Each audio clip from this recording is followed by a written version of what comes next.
Hey everyone, welcome back to our monthly overview of the best looking upcoming games. This one for October. Things are kicking into high gear now. We're getting into that time of year, and it looks like we might have a few bangers on this list. Fingers crossed as always. I've tried to keep things nice and varied, including a mix of genres and games. We got a new Battle Royale, a couple story-based adventure games, an open world action RPG, a new Blizzard game, Activision's yearly flagship FPS. Also, there's a Tarkov-like launching this month that seems pretty neat. I'll be diving into those 7 games on the main list and also briefly touching on a handful of honorable mentions that look good but didn't quite make the cut. Before we jump in, let's get a word from today's sponsor. Today's video is sponsored by Conan Exiles, the online multiplayer survival game set in the lands of Conan the Barbarian. The game recently had a major free update called Age of Sorcery, which adds a ton of new content. There is the inclusion of sorcery, this new dark magic that can be cast at the cost of health and stamina, letting you do things like summon demonic and undead followers, vanish from sight, and even conjure darkness or storms at will. They've expanded character specialization with rebalanced attribute points, and players can now choose perks, letting them specialize further. Building received a complete overhaul with a new dedicated interface, and there's now creative mode that allows players to focus on building without material or movement restrictions. So if you are interested in checking out Conan Exiles and trying Age of Sorcery update for yourself, you can learn more by using the link in the description below. All right, let's go ahead and jump into the list. Kicking things off is Overwatch 2, the, dare I call it, a sequel of Overwatch? Actually, no. Functionally, this is an update and overhaul of the original game. We even learned a while back that it will be fully replacing the game, as in when Overwatch 2 launches, Overwatch 1 will no longer exist. It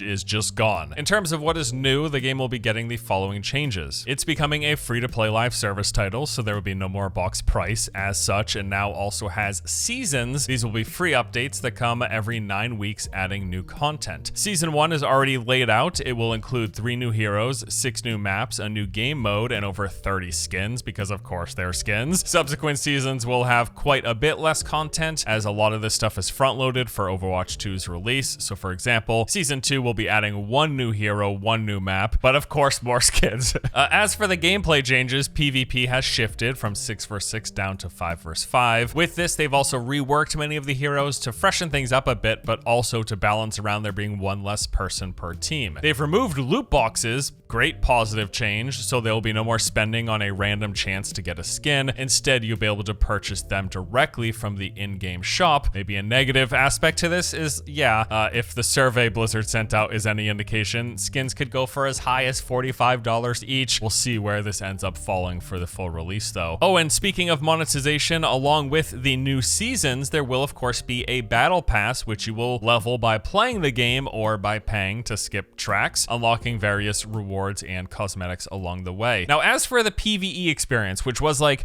the major selling point for Overwatch 2 when this thing was first announced, well, as of now, we don't actually know when this is going to happen. We don't have a official release date, unfortunately. It'll be coming at some point in 2023. We'll just have to wait and see. Hopefully we find out soon. I suspect overall that Overwatch 2 will do pretty well. There is almost certainly a large enough amount of people. A lot of people are going to try this. There's no doubt. I think it will actually be incredibly successful on consoles. Although I have to say that personally, I don't feel nearly the same excitement around the sequel as I did the original release. It just doesn't feel fresh enough and make me want to check it out. However, once the PvE stuff drops, that is another story. I'm far more interested in that because it does feel new and fresh, and I would like to try it. Overwatch 2 will be launching on October 4th, coming to PC, PlayStation, Xbox, and Switch, and again, it is free to play. Super People is a brand new battle royale that's pretty much a mix of PUBG with a hero shooter. Much of how the game looks visually is reminiscent of PUBG, just maybe a bit brighter and more colorful. But then also nearly everything else about the game, like character movement, mantling, even how you jump through windows, inventory management, the healing, the gunplay, the circle, and other battle royale mechanics are all very, very similar. So much of the game just feels like PUBG, except you play as a super soldier with a mix of like this future and magic-based technology. So this is a class-based battle royale. Every class has their own unique skills and abilities. When you load into the game, you're given one of 12 of the game's available classes. You can then spend some gold coins to change your class, either 100 for a random class or 500 to pick your class, and you will get this gold by playing the game. Classes will have their own unique flavor, their weapon, traits, and their own ultimate. ultimates. For example, there's the Gatling Soldier, who has the Spitfire ultimate, increasing his mag capacity of his Gatling gun and giving them explosive rounds. The Shotgun Master can get a tank shotgun where rounds become as lethal as a tank. There is Strike Force, which gets a dash ultimate, increasing movement speed by 200% for 5 seconds. And there are 12 of these available classes. One of the classes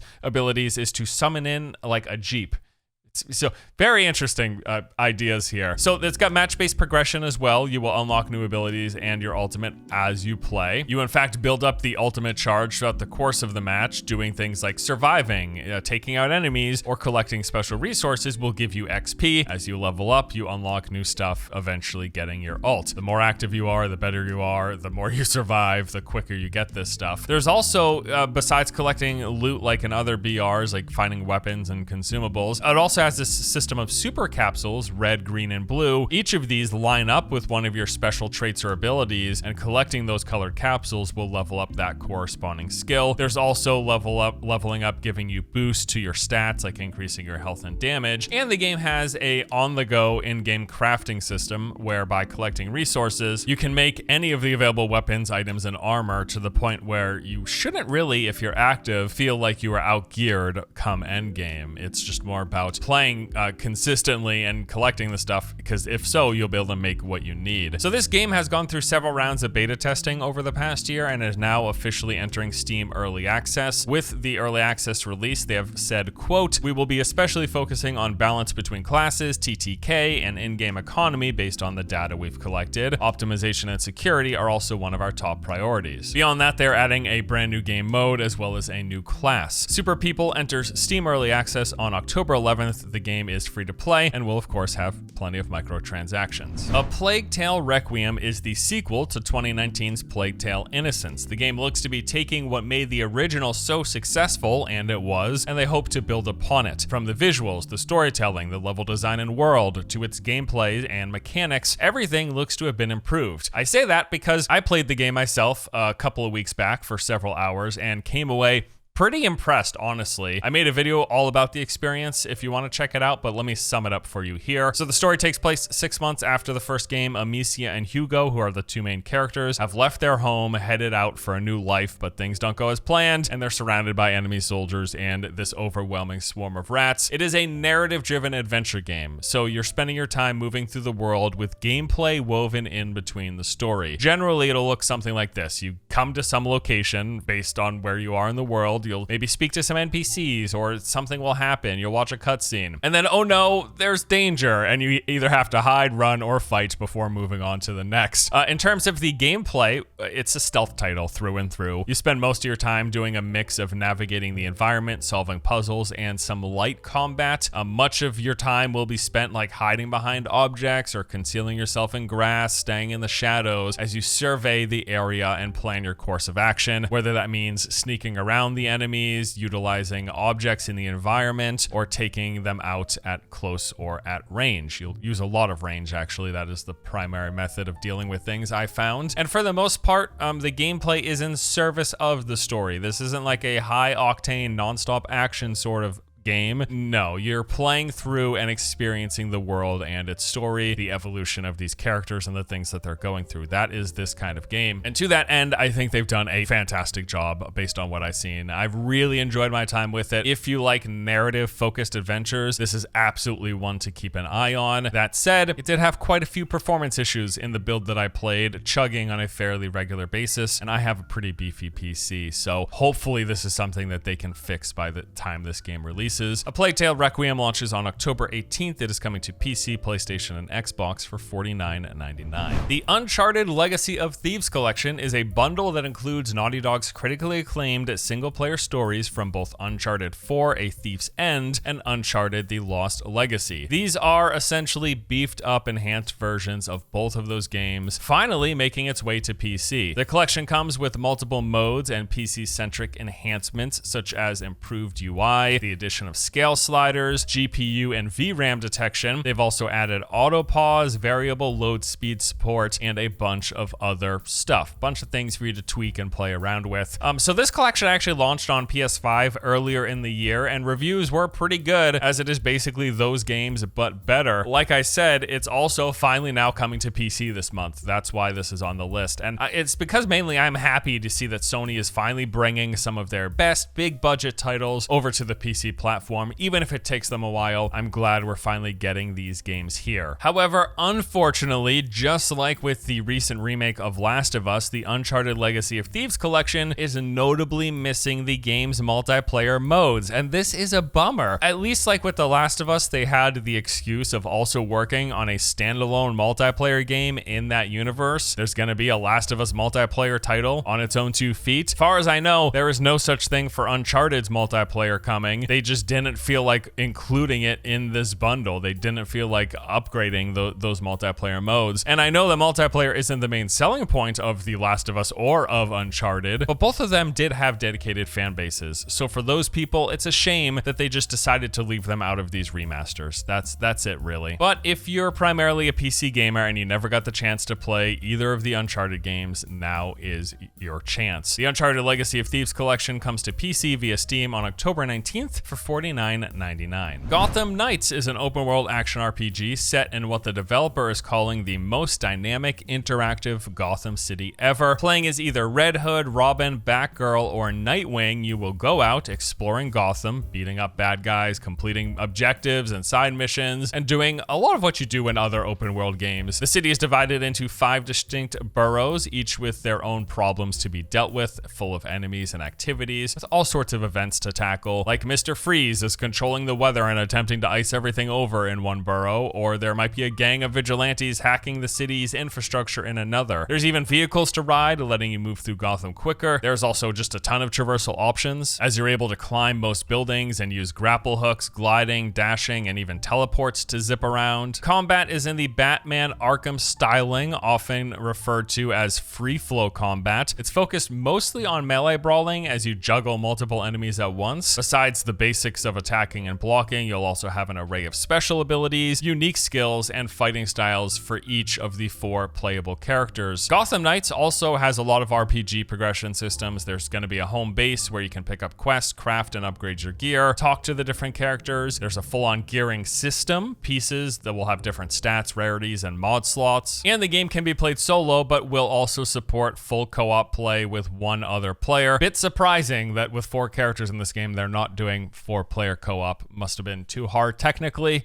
That's my only assumption. For the most part, I do like what I've seen, although I should note that there has been a bit of backlash surrounding this game. People seem not too happy with a few things. For one, how it compares to the original Batman Arkham series, but then also the developer's particular take on each of these characters. My only real big concern is if the game plays and performs well. Some of the footage they've released looked not so amazing on both those fronts, which is a concern, but I feel like the recent footage has looked a lot better performance and gameplay wise. And nevertheless, I love the concept. Open world Gotham game with 4 unique heroes to play as. If they can pull it off, sounds pretty good. Gotham Knights is launching on October 25th, coming to PC, PlayStation, and Xbox for $59.99. Call of Duty Modern Warfare 2 is the next yearly installment in the series. Of course, it says to be introducing state-of-the-art gameplay innovations, as they always do. This one includes all new gun handling, advanced AI, a new gunsmith, and a suite of other gameplay and graphical improvements. It's got a single-player campaign that'll be taking us on a globe-trotting conflict featuring that's a funny thing to just throw out. That's a globe-trotting conflict.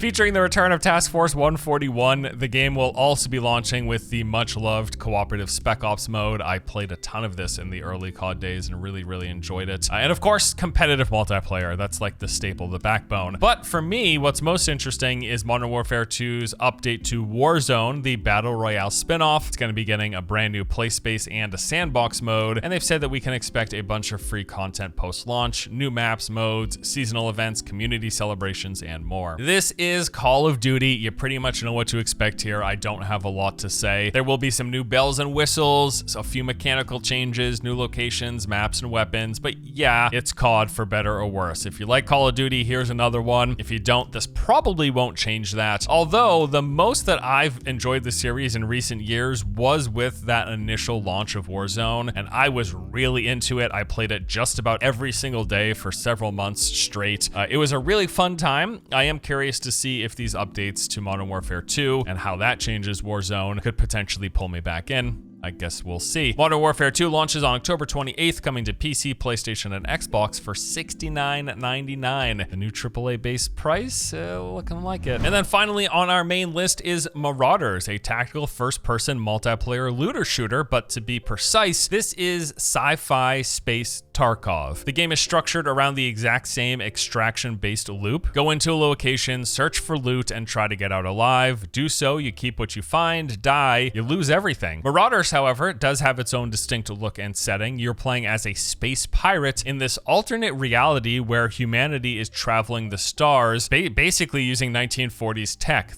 The weaponry, all based around those that were seen in the Great War. Matches begin with you piloting your own spaceship. You'll fly around this big open space until you reach a station, which you then dock, go in, and begin raiding for loot. The stations will range in size and type from small to fairly sprawling, with tons of rooms and corridors to explore, a mixture of small and open spaces, and you just go from room to room looking for weapons, gear, other items, while fending off enemy AI as well as other real players. Much of the gear and weapons you find, like I mentioned, are all based around those 1940s time period, but with a sci-fi twist, because after all, you are in space. There's a layer of persistence with you keeping the loot you successfully extract and then deciding what to take with you into the next round. Again, very Tarkov-like. It is that gameplay loop. There's also account-wide progression and vendors to buy and sell gear from. And then there's that extra layer of spaceships. Like I say, you fly these around, they're customizable, you can change the weaponry and defenses, and there's actual space combat. Like, you will shoot from your ship, engaging with other pirate players flying around, and then you can even leave your ship and try to board theirs and steal it. If you take out the enemy player and get away with their ship through the exit, it's your ship now. It's really, really cool. Pretty straightforward overall.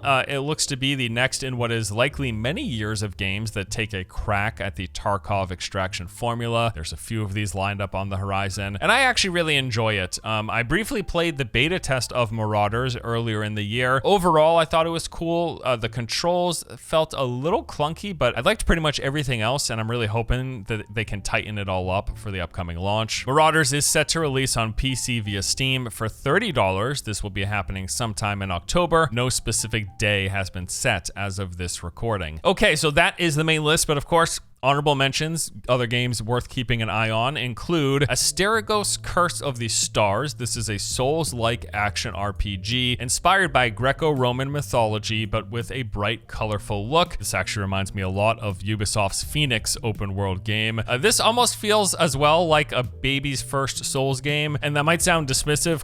I mean it in a good way. It does seem pretty cool, honestly. This will be launching on October 11th. Fueled Up is a couch co-op spaceship recovery game. Think Overcooked, but in space. You're competing against the clock to complete a bunch of mini games and tasks, all aimed at preventing your ship from blowing up in space. This will be launching on October 13th. Scorn absolutely would have made the list. This game looks phenomenal, but YouTube is so flag happy nowadays, just aggressively demonetizing just about anything even deemed as mildly offensive. That is the only reason Scorn and me showing Scorn gameplay is not happening in this video. If you like spooky-based horror FPS games, check out Scorn. Skill Up recently did a preview of it, which was great. It looks phenomenal.